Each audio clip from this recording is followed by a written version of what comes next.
Hello, and welcome to our presentation. We are from group number 19, and I am Gevindu Samarakoon. Our presentation is going to be about alternatives for reverse sand.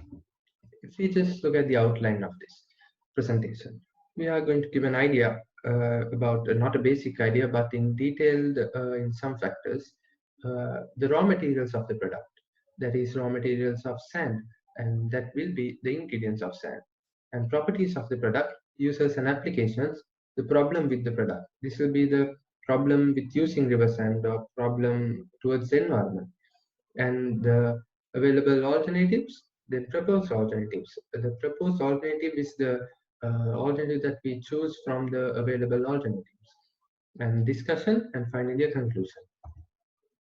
If we look at the introduction of this, what is river sand? River sand will be the type of sand that is used in construction purposes.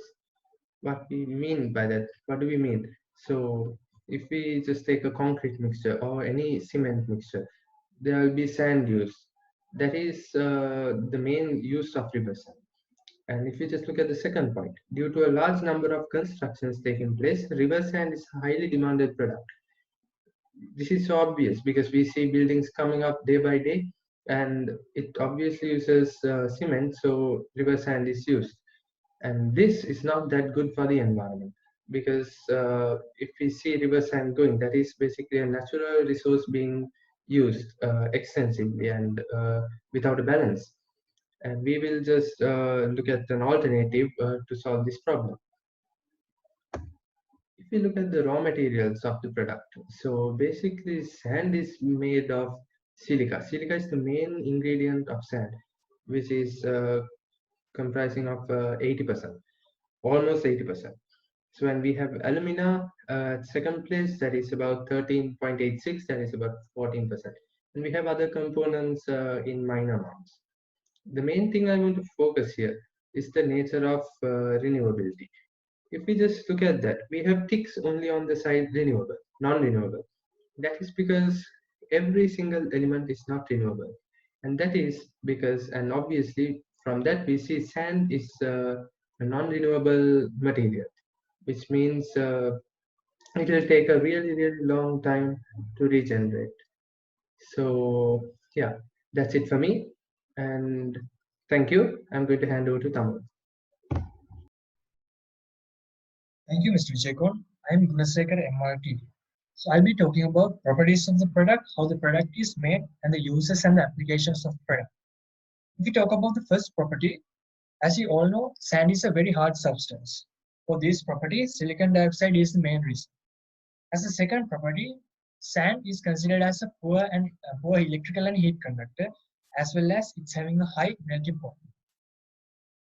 If we talk about how the product is made, we have to talk about the parental material, which is the bedrocks.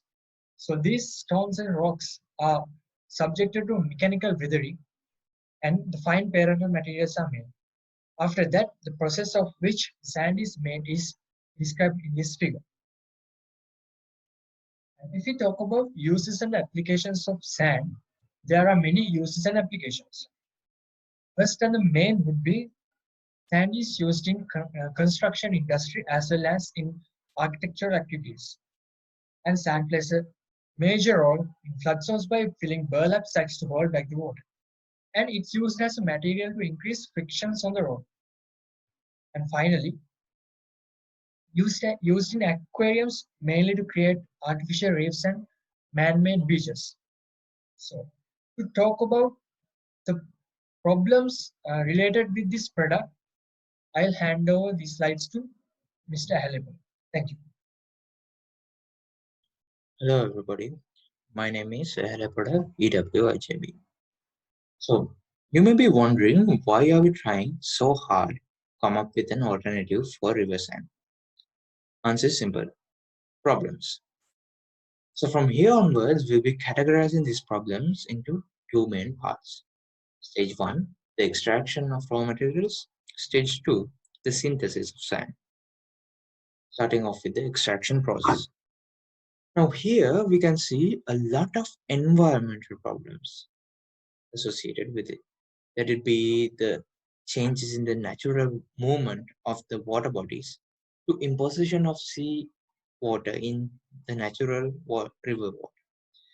These can result in huge effects for the aquatic life living in it. Not only environmental problems, but these have social problems as well. Now, as you can see in the slide, when the movement of the water bodies changes, the communities who are living nearby and rely on them, they have a lot of bad consequences to go through. Like they they rely a lot on them, like maybe just for drinking or for washing and maybe even watering their crops. These things can have bad consequences on them. Moving on to stage 2.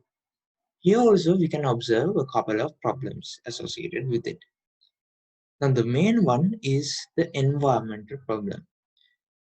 Now companies also prefer to have the manufacturing plants near to the extraction point. But these manufacturing plants are huge, and in order to uh, construct them, you have to clear a lot of land. When doing this, the habitats are lost, and thereby the ecosystem is destroyed. Not only this, even the people living nearby, their standards of living and quality of life will be greatly reduced when this happens. Now, since our main goal was to find alternatives, here as you can see, we have listed down 5 different alternatives. Our next presenter will go on to details on this and decide on what is the best alternative. That's it for me. Thank you, Isuru. Hi. Out of all the alternatives proposed, we have decided to use manufactured sand as the best alternative for river sand. So let's get a brief idea about what is manufactured sand. In short, manufactured sand is called M sand. It is even called as crushed rock sand and quarry rock dust as well. M sand is actually the residual of crushed rock sand which is processed to be less than 4.75 millimeters. Using high technology for processing such as high carbon steel hit rock and rock on rock process enables us to make high quality manufactured sand. So thereby, under correct conditions and protocols, we can use M sand as a full replacement for river sand.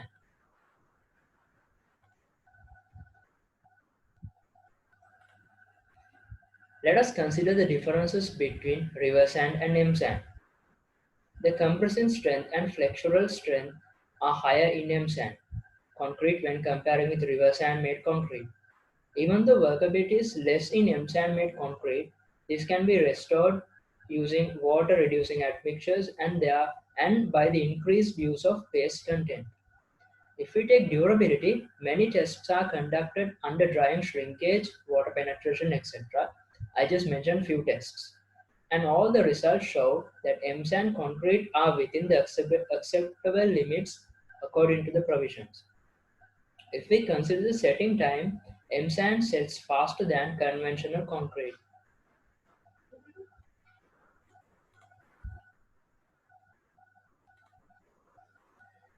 There are added benefits of using M sand. The major one is that there is no impact to the environment because M sand is a residual of crushed rock. So by using M sand, we actually help to reduce waste products in the environment and thereby minimizing disposable problems to an extent. And most importantly, the price. M sand is very cheap comparing with river sand.